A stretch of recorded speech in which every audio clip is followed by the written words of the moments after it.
Ma délégation prend bonne note du rapport de l'expert indépendant sur la situation des droits de l'homme au Mali. Je souhaite à présent apporter quelques observations. En observation générale, je déplore l'approche d'ensemble du rapport qui est essentiellement à charge. Il ne tient pas compte en effet des nombreux efforts déployés par mon pays et des avancées notables réalisées en matière de sécurité ainsi que dans le domaine de la protection et la promotion des droits de l'homme. À ce sujet, l'expert indépendant reconnaît la baisse des cas de violation des droits de l'homme, ce qui en toute cohérence est à mettre à l'actif de l'amélioration en cours de la situation sécuritaire.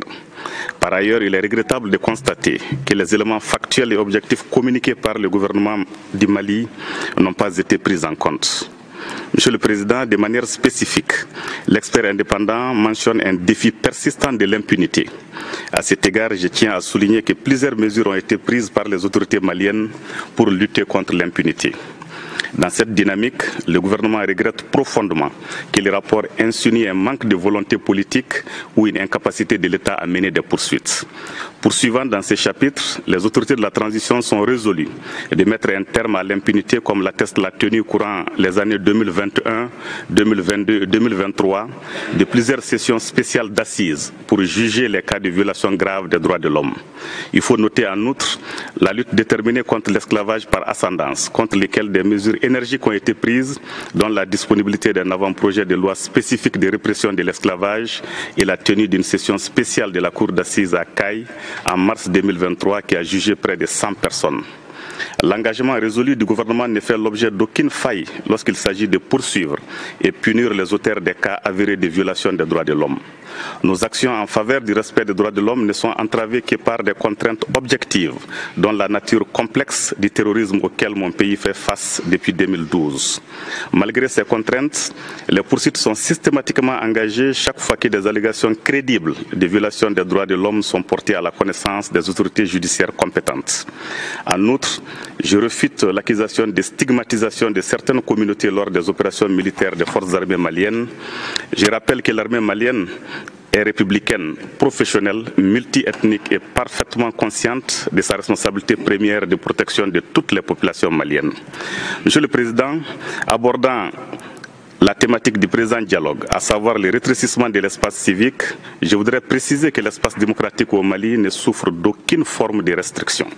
La liberté d'expression et d'opinion demeure des droits constitutionnels garantis au Mali.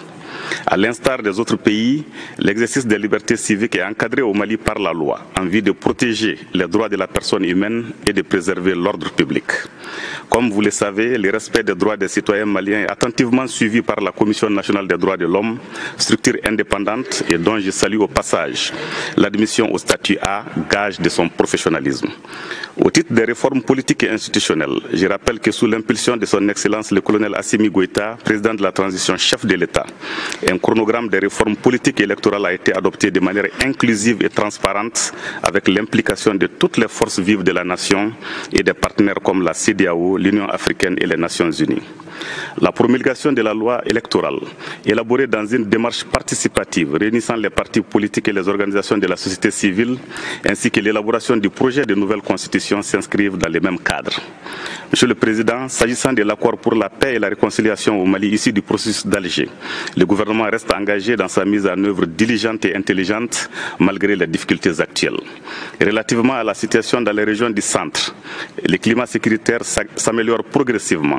Nous enregistrons le retour des réfugiés, des déplacés internes, de l'administration et des services sociaux de base à travers la mise en œuvre de nombreux projets et programmes.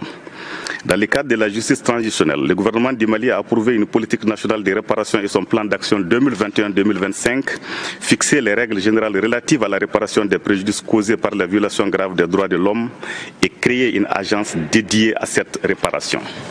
Monsieur le Président, la lutte contre les violences basées sur le genre est une autre priorité du gouvernement qui s'inscrit dans le vaste chantier des réformes de la justice. Toujours dans le cadre des mêmes réformes, il a été créé la Direction nationale des droits de l'homme, un pôle national économique et financier, une agence de recouvrement recensement et de gestion des avoirs saisis ou confisqués et un pôle judiciaire spécialisé de lutte contre la cybercriminalité. Monsieur le Président, Mesdames et Messieurs, pour terminer, le gouvernement du Mali réaffirme sa ferme volonté de poursuivre sa coopération avec tous les mécanismes des droits de l'homme tout en s'opposant à la politisation et l'instrumentalisation des droits de l'homme. À cet égard, les Maliens soutiennent... Merci beaucoup, Monsieur le Ministre.